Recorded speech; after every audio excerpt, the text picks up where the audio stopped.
Tá, então vamos começar aqui sem muita enrolação. Vamos comentar um pouquinho sobre redes e computadores, né? Esse vídeo vai ser o primeiro módulo, né, dos quatro da Anhanguera. Para começar, a gente vai abordar dois tópicos principais, sendo o primeiro o que que é comunicação e o segundo analógico e digital. Primeiro, como ocorre a comunicação e o que que é a comunicação. A comunicação nada mais é do que a passagem de informações entre duas entidades, né? Por exemplo, pode ser dois computadores ou até mesmo duas pessoas reais, né? Por exemplo, quando eu tô conversando com alguém assim, frente, eu quero conversar com ela sobre independente de qualquer assunto, né? Ah, quando a gente tá na conversa, a gente sempre tem alguém que tá falando alguma coisa e outra pessoa que tá ouvindo essa coisa. A gente tá sempre ocorrendo uma transmissão de informações aqui. E o que acontece? Nos computadores é basicamente a mesma coisa, é similar, na real. Então, para exemplificar um pouquinho melhor, tem esses quatro quadradinhos aqui. Sendo que cada quadradinho representa uma entidade importante na comunicação aqui. Começando aqui da mais à esquerda, a gente tem uma fonte. O que é essa fonte? A fonte é basicamente aonde tem o dado. Eu É basicamente onde eu tenho o dado, né? Daí agora, se a gente for ver aqui, a gente tem bloquinhos. Ele representa uma outra coisa super importante, porque a fonte pela fonte, ela não consegue transmitir dados, mas sim a gente precisa de uma outra parte que a gente chama, que é o emissor, né? Emissor, né? Que é o emissor? O emissor é basicamente a entidade que vai transformar dados da fonte para que a gente consiga realizar a transferência dessa comunicação. Nosso exemplo da vida real, a gente pode dizer que a fonte é a pessoa, é o corpo inteiro. Tipo, na real seria o cérebro da pessoa, né? O cérebro da pessoa.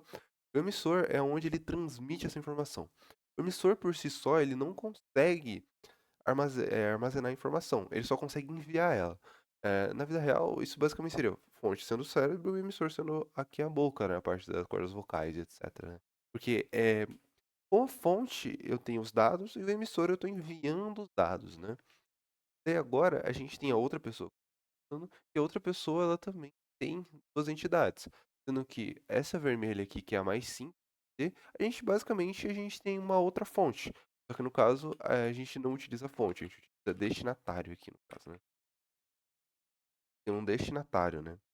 Que o meu emissor está enviando informação para um destinatário, né? Carinha aqui, vermelha aqui. Porém, a gente tem mais uma entidade.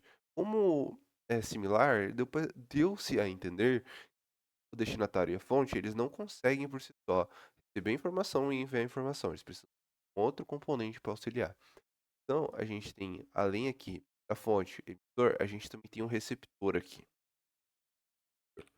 E daí, voltando para a gente dar os exemplos da vida real, o receptor seria basicamente o ouvido da pessoa, né?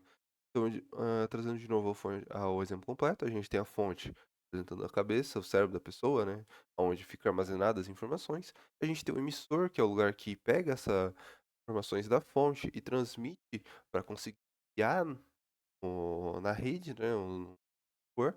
A gente tem o receptor que recebe essa informação, ela entende o que foi dito, transcreve para o destinatário, né? Ela transmuta a informação para o destinatário.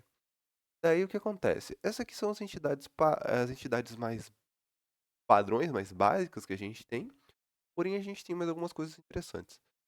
Deixa eu até dar uma organizadinha um pouquinho melhor aqui. Vou deixar esse carinha perto, o nosso emissor perto da fonte. Eu vou pegar o. Eu vou pegar o destinatário e vou deixar perto do receptor. Daí agora é só dar uma organizadinha. Beleza. Ok. Agora, o que acontece? Por que que eu. Qual que é o motivo que eu dei uma organizada nisso aqui? Agora eu só vou comentar sobre um detalhe super importante, né? Que é o método de comunicação. O método de comunicação que eu coloquei com essa linha preta aqui, ela, ela depende muito do que está acontecendo. Essa linha preta a gente pode chamar de canal. É o canal de comunicação. É por onde que essa comunicação vai passar. Por exemplo, quando eu tenho dois computadores, eu tenho minha fonte ali, que é, sei lá, o computador inteiro ali, eu tenho o emissor, que é a placa de rede, daí eu tenho um canal que é o cabo de Ether, né? Que é o cabo de internet, é o cabinho azul, né? vai fazer a passagem das informações. Computador um ao computador 2 é o nosso canal. Então, o canal é o cabo de internet. Ah, trazendo para a vida real, o canal, numa conversa, ele pode ser representado pela fala mesmo. Eu estou falando, eu estou usando som para fazer isso aqui, sabe? O emissor, ele cria o som, só que onde que vai passar esse som é o som, tá ligado? É basicamente isso. Daí agora, depois do canal, a gente tem um protocolo em comum. Por exemplo, quando tem duas pessoas conversando, o protocolo em comum é o português. Mas agora, por exemplo, país seria, sei lá, inglês, japonês, espanhol, etc. Então, isso é óbvio o protocolo. Quando a gente fala de protocolo de internet, a gente tem protocolos TCP/IP, que é basicamente o padrão que a maioria das vezes são utilizados para que a gente realize a comunicação entre computadores, né? Por fim, a gente tem a mensagem. A mensagem é realmente o que eu tô querendo falar, né? Tipo, por exemplo, minha fonte eu quero falar que eu tô com fome, sei lá. Vai sair da minha fonte, vai passar para o emissor vai transformar o que eu quero dizer em palavras, que essas palavras vão passar pelo canal de som ali, né, pelo canal, que é o canal vocal ali, vai gerar o som, daí vai passar pelo canal, o receptor vai ouvir o que eu falei, vai entender e vai enviar para o destinatário fazer a ação aqui. Beleza, isso aqui é o que que é a comunicação e como funciona. Agora a gente vai comentar um pouquinho do analógico e digital. Sinal analógico e digital, ele é um pouquinho mais complicadinho de entender, mas ele é importante e super relevante. Primeira coisa, quando a gente fala de sinal analógico e digital, vale salientar que analógico e digital, ele não tem a ver com o fato de que um é mais velho e o outro é mais moderno, tá? Os dois, pode dizer, os dois basicamente surgiram ao mesmo tempo, né? O que que isso quer dizer o sinal analógico para o sinal digital? A gente pode colocar num gráfico que é mais prático de ver o que que eu tô falando, né? Tem um gráfico aqui, eu antes fazer um pouquinho melhor só. Desenhar um gráfico bem aqui. Tá. O que que é esse gráfico aqui? Tem um gráfico aqui que vai representar T aqui embaixo, né? T aqui embaixo. Vai ter um P aqui. O que é o T? O que que é o P? O P é basicamente potência e o P é basicamente o tempo, né? Quando a gente fala de sinal analógico e sinal digital, o analógico ele vai fazer uma ação, algo como sobe, dele desce, dele sobe, dele é um sinal analógico, né? Sinal que uma variação de sinal muito maior, sendo que potência é realmente não, é pulso elétrico, né? Ao invés de ser, sei lá, a gente trabalha 0 a 5 volts, sabe? Vai ficar variando, sei lá, tá agora em 2 volts, ele vai abaixar para 3, ele vai subir, vai subir para 3, ele vai subir para 2.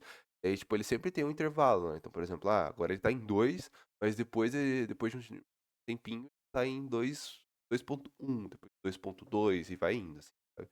Ele tem essas variações. Essas variações, elas podem ser um pouquinho mais, pode dizer, não necessariamente tão bonitinhas assim, mas sim elas podem ter umas variações um pouco mais diferentes. Esse é o sinal analógico. Agora, comentando sobre o sinal lógico, perdão, sobre o sinal digital. O sinal digital, ele é basicamente um e zero. Ou ele é um ou ele é zero. Tem outra variação. Por exemplo, ele tá aqui em zero, daí ele vai subir para um, vai ficar aqui em um tempo, né? Ele volta, depois ele vai, daí ele volta. Ele sempre vai manter esses picos, né? Sempre vai subir, vai descer. Para que eu expliquei isso? Porque a comunicação, como posso dizer, na verdade, uma ideia um pouco melhor. Eh, a ideia de utilização de computadores, a utilização de smartphones, a utilização de tudo que é digital, câmera digital e tudo mais, se dá a possibilidade apenas porque a gente tem esses dois tipos de sinais. Principalmente que a gente consegue converter tanto o sinal analógico para o sinal digital. Eh, para que isso serve, né? Qual que é a ideia disso?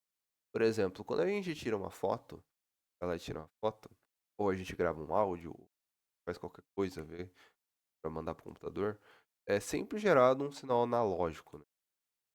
Mas, o sinal analógico, ele é convertido para o sinal digital para que o computador ele possa entender, né? Porque o computador ele não consegue entender coisas além de zeros e um. Só que, pode dizer, não, eu não tiro uma foto de zeros e uns, sabe? Mesmo que por dentro, entre muitas aspas, seja isso, sabe?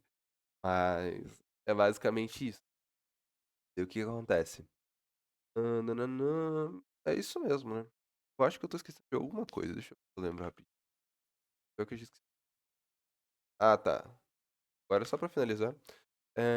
A gente tem só essa partezinha, que é basicamente é o que eu falei, né? Que a única faz a gente poder utilizar os computadores para informar, para receber dados e trabalhar com os dados é graças à conversão do analógico em digital, né?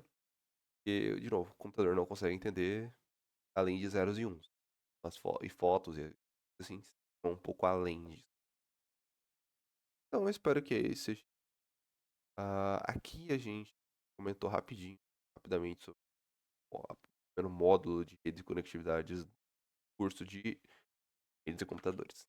Redes e conectividade, na verdade.